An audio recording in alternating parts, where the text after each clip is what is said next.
Welcome to the Hollywood and Toto podcast, the right take on entertainment. The HiT cast offers a weekly look at Hollywood from a conservative point of view. Sick of media bias infecting Hollywood headlines? Tired of stars insulting your views? HiT has your back. Now, here's your host, Christian Toto. Welcome to episode 51 of the Hollywood and Toto podcast. Thanks for listening. This week we're speaking with Jon Gabriel, editor-in-chief of Ricochet.com and co-host of the Conservatarians podcast.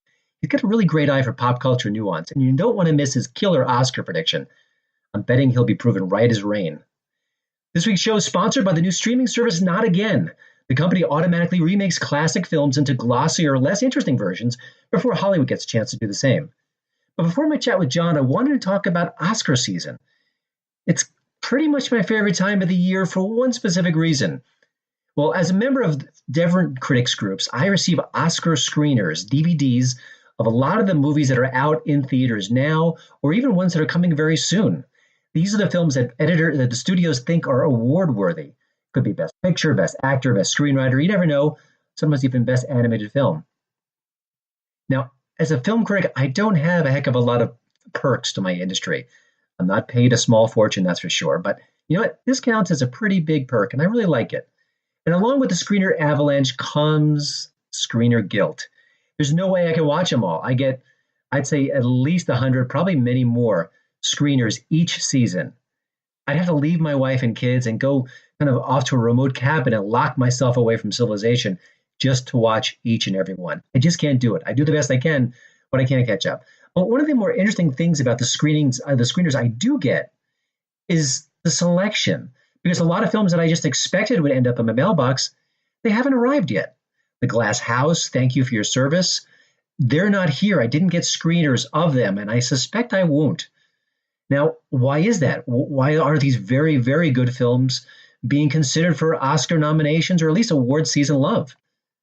Well, it's hard to say, but it's kind of a combination of things going on here. One is film critics in general. Those particular films weren't embraced completely by critics, and that definitely doesn't help. Also, politics weighs in. Sometimes films with a bit of a political edge, read left of center, have an advantage. Now, the early reviews for The Post, which is still a few weeks away, are all but raves at this point. This is, of course, director Steven Spielberg looking at the Pentagon Papers and how the Washington Post produced stories based on them and all the controversy surrounding that. You got Meryl Streep and Tom Hanks. They're, Oscar bait 101. Great actors. I get that. But you got to think that in this age of Trump, with a lot of liberal-leaning film critics and media outlets saying, we want to promote journalism, it's time more than ever to kind of fight back against the government. Well, that's got to factor in as well. So, was it like this when I was a kid watching the Oscars? I don't think so. Not as much, but we're living in very partisan times, and that really plays a part in the films that get a little bit of extra nudge, a little bit of pushing around Oscar season. But, with that kind of pushed aside, there are some good things I'm seeing in my Oscar parade. For one thing, I received a copy of Get Out, the really good horror movie from earlier this year. I don't know if it's the best movie of the year. Maybe it's one of the best. I think it's certainly worthy of that conversation. But the fact that a horror movie is being in that discussion, that's really good news. Because Oscar voting for years and years has been very predictable and very kind of classified in a way. You've got biopics and other kinds of stories like that. That's Oscar bait. Comedies, horror movies, superhero films, not so much. So the fact that a movie like Get Out is even in the conversation is good news. And I think the same can be said for Wonder Woman, a great movie for 2/3 and a merely good one the rest of the way. It could get some Best Picture love at this point, maybe a nomination, maybe some other awards. We'll see. But I think it's got two factors there. One is I think the industry is probably thinking, hey, superheroes are the coin of the realm here, guys and gals.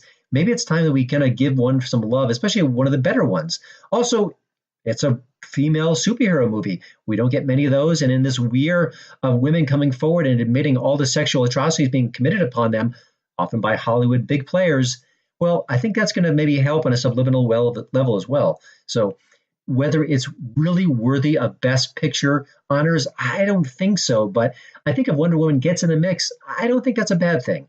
I think it'll pave the way for other superior films, particularly superhero movies that deserve that honor. And I can only look back to The Dark Knight, which was a terrific film, made oodles of money. Critics absolutely adored it, scored a Best Supporting Actor win for Heath Ledger, but didn't get that Best Picture love. And that's a shame. But, we can't go back in history and change things, but if we can open things up a bit and make the Oscars less restrictive and more open to different categories, I think that'll be a very good thing for 2018 and beyond.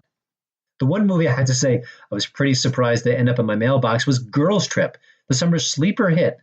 And I have to say, I didn't see it upon its first release. I'm going to try like heck to catch up with it via the screener. But boy, have you seen the trailer for Girls Trip? It is terrible. It might be the worst comedy trailer since Ghostbusters. But you know what? My expectations are super low. Maybe it'll be better than that. Maybe the trailer didn't really quite capture why it was a big hit with audiences. We'll see. But the bottom line is on that one, I don't think it's going to get a Best Picture nom. You're listening to the Hollywood in Toto podcast, the right take on entertainment.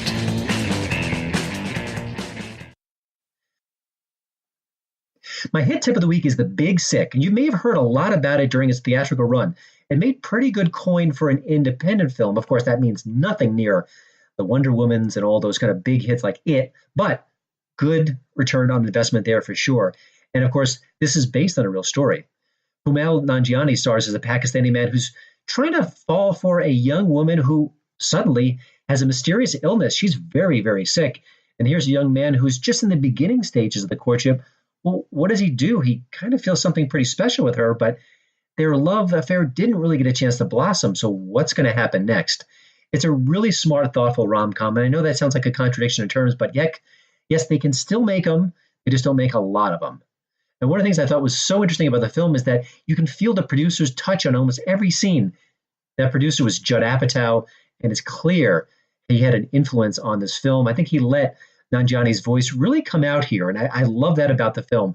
I think that Apatow's screen resume in recent years hasn't been as strong as when he first entered the scene, but still, I think his touch is really a positive here. Another good thing to see, Holly Hunter has got a very strong supporting role as Zoe Kazan. She plays the woman in question, her mom, trying to deal with her daughter's illness. She's terrific here. She's fierce, she's funny, she's honest. And I think there could be some Best Supporting Actress considerations for her, and I think it'd be really deserved. I don't know if she's going to win, but she should be part of that conversation. But I think the thing that kind of caught me aback about the film, and I think the one thing that a lot of critics didn't mention that much, is how the movie treats the main character's Pakistani parents. They're very traditional. They want their son to date and marry another Pakistani person. So the way it's presented here is not very flattering. They're not open-minded at all.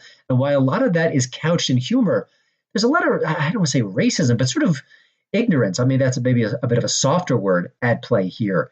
I give the producers and the filmmakers some credit for making that particular part of the story less flattering and maybe real. I mean, this is based on a true story. I'll have to take their word for it, but very interesting part of the movie and rather shocking too at times. But overall, this is a very good film, and best of all, it's available now via Amazon Prime. Now let's get to my chat with Jon Gabriel. You may know him from his coffee cup mugshot on Twitter, where he shares some really good thoughts on pop culture and politics in general. He's at XJon, Jon. He's also the editor-in-chief of the right-leaning Ricochet.com and the co-host of the Conservatarians podcast, The Good Show, co-hosted by Stephen Miller. Check it out if you can. He squeezes in some great op-eds for USA Today, the Wall Street Journal, and some other outlets in between his regular gigs too. But I got him on here because I love his thoughts on pop culture. He's really savvy, really kind of gets underneath the surface of what's going on in Hollywood and beyond. He's also one of the few pundits who doesn't want to get down and dirty in the mud. He'll debate you, he'll talk with you, he'll share a pretty significant point or two along the way, but he's not going to do some name calling and do some of those ugly exchanges we see far too often on Twitter. Good for him, and all the more reason why we have him here. Here's my interview with Jon Gabriel. You know, I'm always kind of curious, Jon, about how media figures are born. How do you steer your career to where it is today? Because, you know, you're a podcaster, you're an editor, you're a writer, you're a contributor. it doesn't just happen. And you don't have to start with the whole Navin Johnson, I was born a poor black child, but don't go back that far. But, maybe early college or early career and kind of steer us to where you are today. I was born a poor Finnish child. I've had a very weird, I would not recommend anybody follow my path because it's just kind of meandered all over the place, but I'm ADD, so it fits with my nature. Out of high school, went in the Navy, and basically, if you've heard about the Cold War in your history text, kids, I'm the guy who won that. Not taking all the credit, but, You're welcome. Yeah, the time overlapped, let's say. So so after that, I was on a submarine and was thinking of, I'll do this for a career. But after like 2 weeks on a sub, it's like, college is looking pretty good. So ended up getting a degree in journalism, which was a big departure because I was working in nuclear engineering in the Navy. But during the halfway through college, I just discovered a love for writing, started doing that. Graduated from the Harvard of the West, Arizona State University, also the #1 party school when I graduated. Not a coincidence that it's both. Yeah, not a coincidence again. I'm like Zelig, Woody Allen here. But got my degree in journalism, but I had noticed that my professors were utterly clueless about the internet. Many of them told me it was a fad. It's not going to last. Everybody will want their newspaper waiting for them on the driveway. My favorite comment from a professor was when I was talking about, hey, why don't they put an entire edition on, you could use like Adobe Acrobat format or something. To which he said, dead serious, you keep talking about acrobats and gymnasts. All I know is people want a paper sitting on their doorstep every morning. He was a visionary. Come on. Yeah, exactly. A visionary. Yeah. So, because you could already see it coming. And this was, when did I graduate? 95. So. Uh-huh. Can I interrupt real quickly? I had a similar story. I was actually going to art school probably about the same time, if not a year before. I remember I was drawing with a magic marker, doing illustrations for comps or something like technical. And I turned to my professor and said, isn't this going to be all done on the computer in about 5 minutes? He goes, oh, no, don't worry about that. This will last forever. So I'm right there with you. Nothing will change. Yeah, that's right. I can see my college money just spiraling down the drain. Right. But continue. Yeah, but basically, to get beer money in college, I started a graphic design company. And so after college, I said, well, I think print is going to be in for a rough couple of years. So I didn't know they would still be struggling with it. But since I was a graphic designer, I did marketing. So I worked for companies that you would know. I worked for a lot of tech firms, but also Cold Stone Creamery, where I gained about 300 pounds, if memory serves. And Honeywell and these different companies doing marketing, but I did graphic design and writing. Finally, during the Obama administration, I'd kind of had enough politically because I've always cared about politics. Followed it closely, kind of wrote anonymously on the side, but I got a job with a group called the Goldwater Institute, which is a state-based think tank here in Arizona. And that place they were involved in kind of down the line, limited government, free market kind of issues. And it was like boot camp. So my job there was kind of to translate these pretty arcane policies to, I don't know, something humorous or something narrative or something that people would actually care about. And after that, for a couple of years, started my own business, started writing, and here I am at Ricochet. So yeah, I've kind of just meandered all over the place, but it's oddly been good.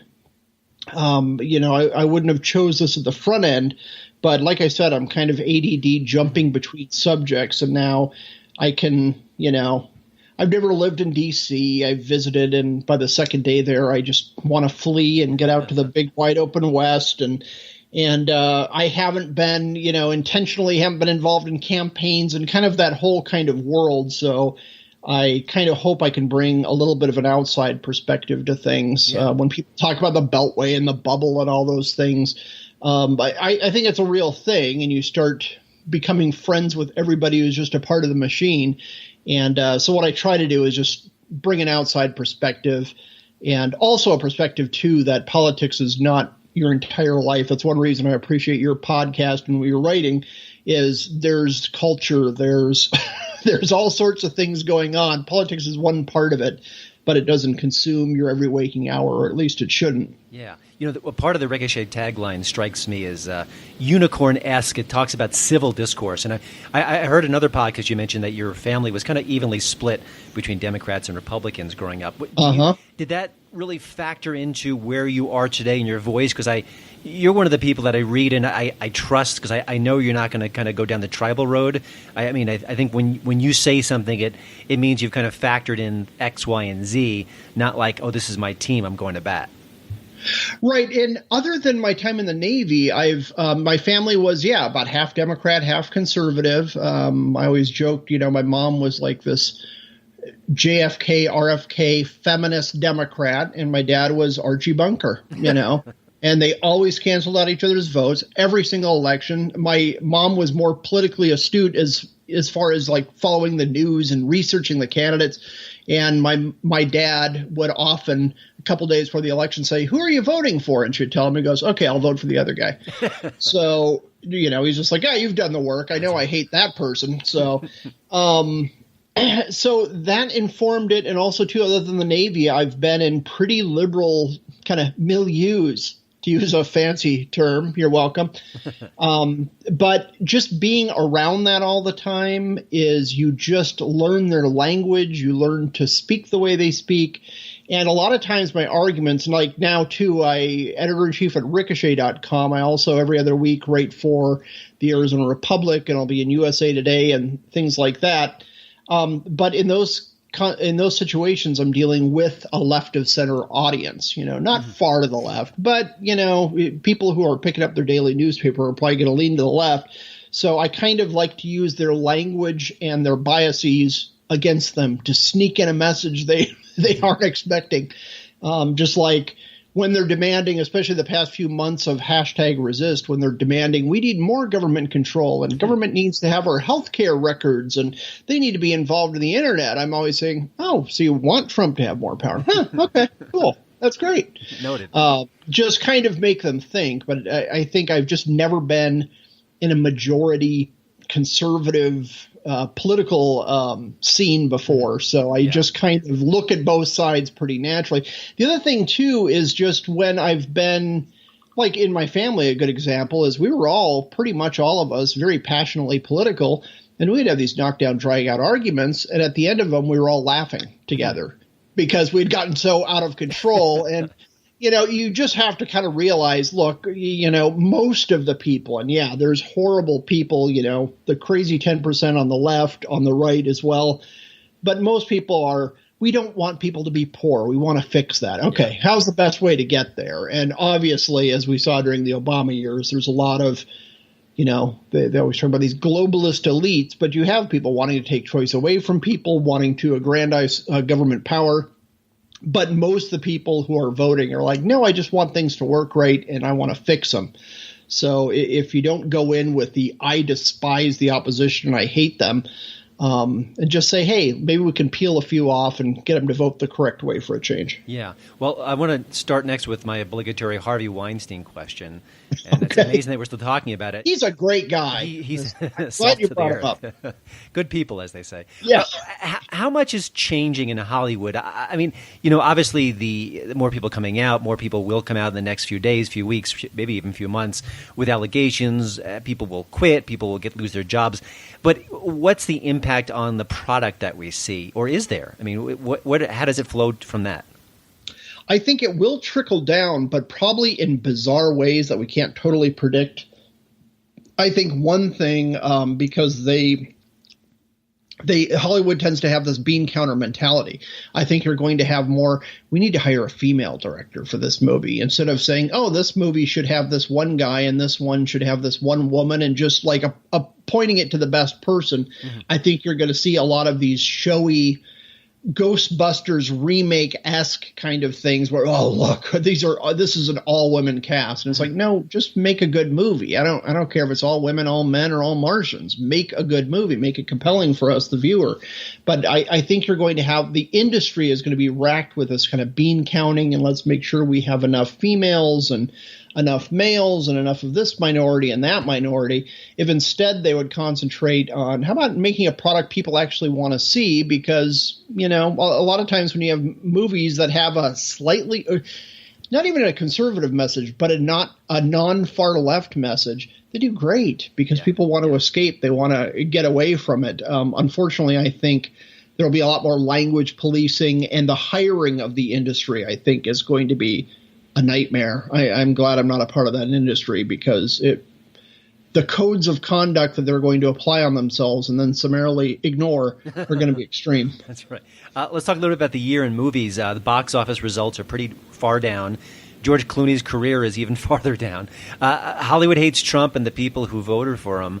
Are all these things connected in some way, or are they kind of separate, you think, at some point?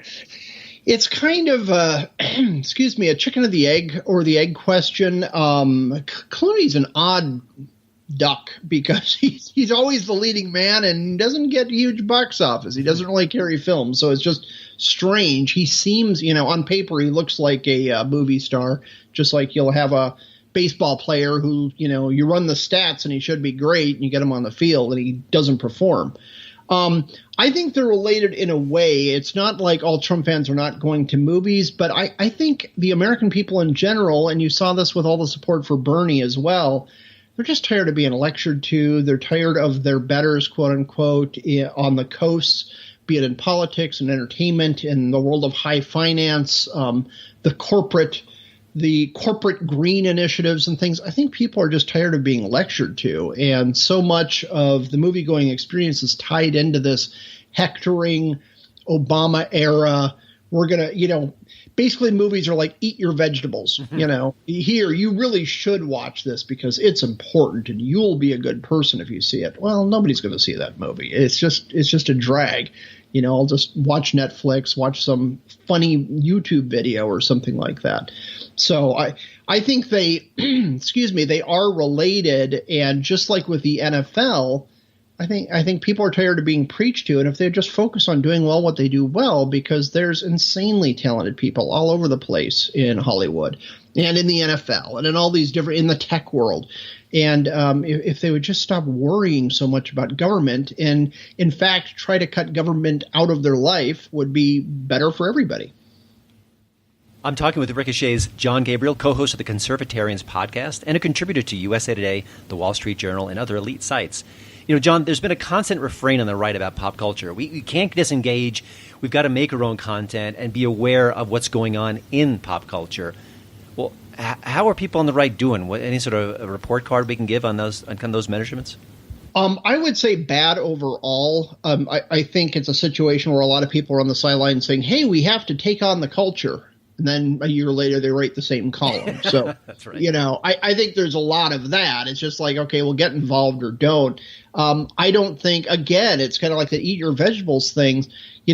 My main entertainment medium is music. I'm just into it. If somebody demanded you need to get involved in live theater, I'd be like, no interest. I'm in Arizona, not exactly a theater district in Mesa, Arizona, if memory serves. So, do what you like and just get involved in it. I know, just on Twitter, and this is total small beans, but I have all sorts of cool indie musicians following me who completely disagree with my politics, but I'll promote their stuff. I'll chat with them a little bit online. Sometimes I'll have them on my podcast and I'm like, oh, wow, this guy totally disagrees with me. He's one of those evil conservatives, but he's cool. He's fine, and I think that alone is a little bit of victory. So, get involved that way. I think you should create things, but I personally have never been a fan of agenda art. I remember when I was younger, like in the Navy, I would listen to a lot of Christian rock, and I never excluded the other stuff, but I'd listen to it. And you could always tell the bands who are good bands and the ones who could only manage to find their way onto a Christian label, this kind of weird little ghettoized subgroup, where they would just kind of sing to the choir, literally. So I think just go out there and create. There's a lot of fantastic organizations, too, helping out with one. There's one called Taliesin Nexus, and I had been to a few of their clinics in Hollywood. And they bring in speakers who are huge Hollywood names. Some want to be public, some do not. but they just help you. Okay, here's how to edit films. Here's how to pitch a script. Here's how to do all this day-to-day stuff. And there's a lot of people behind the scenes who are doing fantastic work. And sometimes you see it in their work, and other times they're just good storytellers. So I think less talking about getting involved in the culture and more just getting involved with it is great. Your mileage may vary, but I tend not to like a book that's, this is a conservative version of X, or, this is a religious version of X. It's just like, just do good work. C.S. Lewis didn't say, he's good for a Christian author. No, he was a great author. It's like you don't need to restrict yourself to just one market, especially if you're trying to change hearts and minds. Yeah, I think the cautionary tale there is An American Carroll by David Zucker. That's sort of the litmus test of what could go wrong when you take that approach. And he's a funny guy. He's a talented guy. When I was a little kid, I remember watching Airplane about 300 times.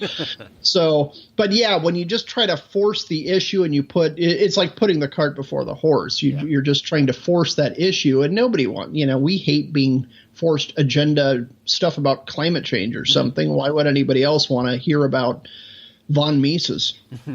One of the things I do a lot at my website, Hollywood and Toto, is kind of bust the entertainment press for their biases. It could be a full-time job for me, but I try to do other stuff as well. What's your take on entertainment media and where they need to improve or kind of up their game? I think, again, trying to avoid the ancillary issues. Another cultural thing. I've always been a nerd about architecture. So every day or two, I go to all these different architecture blogs, and I'm looking at new building projects or a cool house in Seattle or something like that. But about every third story is how architects need to react to climate change, or how graphic designers are fighting Brexit. And you're just like, God, can you just show design? I have no interest in this stuff, and it just distracts people from the real issue. I think also, too, the entertainment media in general, it's very celebrity driven, and I tend to care more about the work than the person behind it. But I don't see how that will change.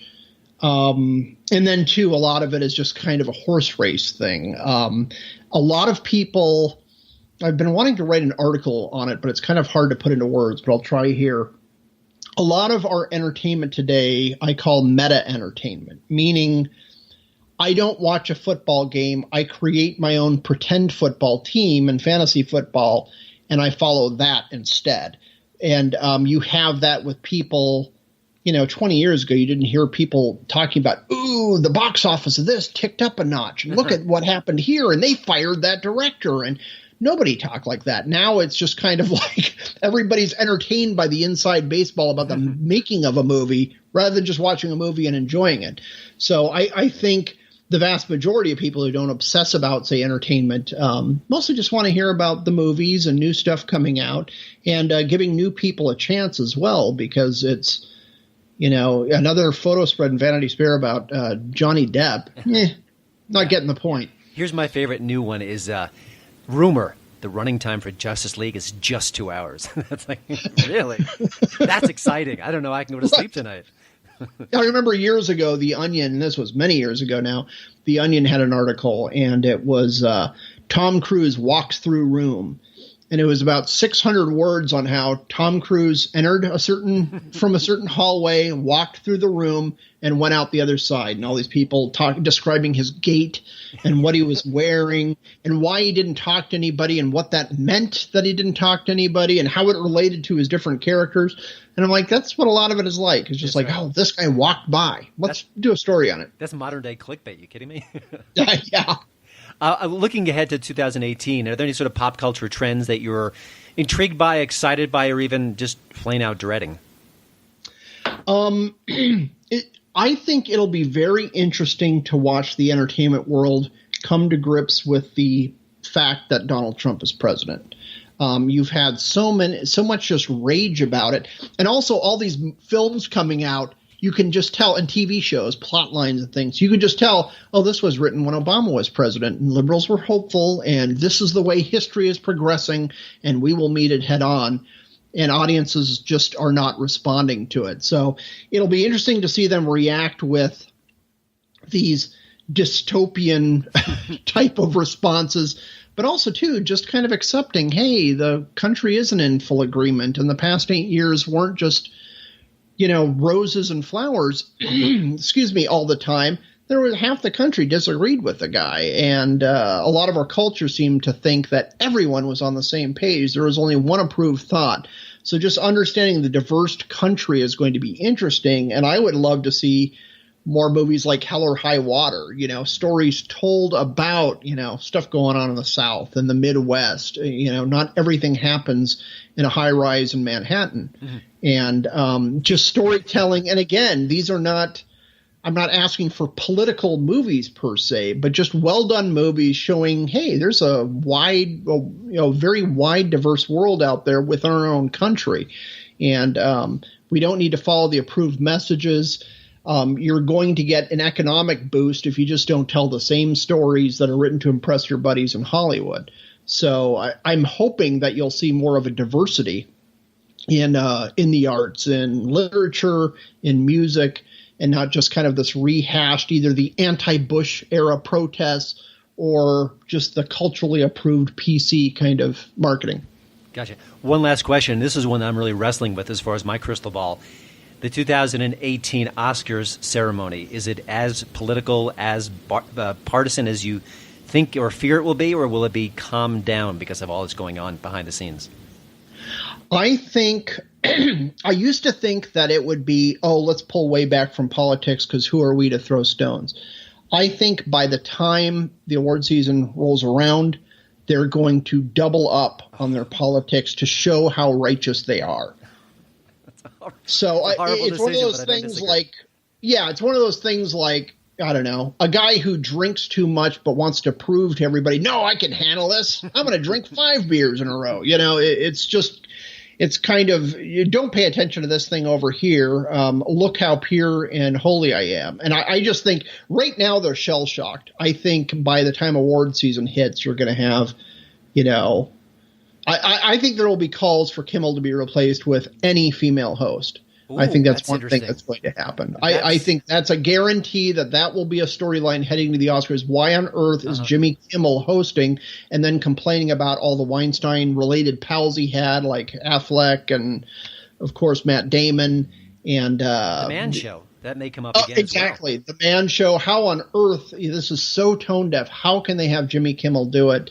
And for someone who's been a darling of the left for the past couple of months, it's going to be a rapid turnabout. Which is funny because the right, at least micro segments of the right, have been using the Man Show against Kimmel in recent weeks, and it never got traction in the media. But what you're saying is that other attack, that one could have legs. So we'll see what happens. Oh, yeah, definitely. If it comes from the left, it'll get covered. All right, you said it here first. Well, thanks again, Jon Gabriel, editor at Ricochet.com, co-host of the Conservatarians podcast. Lots of places you can check him out. Go to the show notes page at HollywoodInToto.com and you'll find out more. We appreciate your time and hope to check in with you again down the road. Thanks so much, Christian, and keep up with the great work. Really like it. Thanks. Well, thanks again for listening. Don't forget to check out HollywoodInToto.com for both the show notes and, of course, the latest entertainment news. Please follow me at Twitter at HollywoodInToto. And we'd love it if you leave a podcast review over at iTunes. See you next week.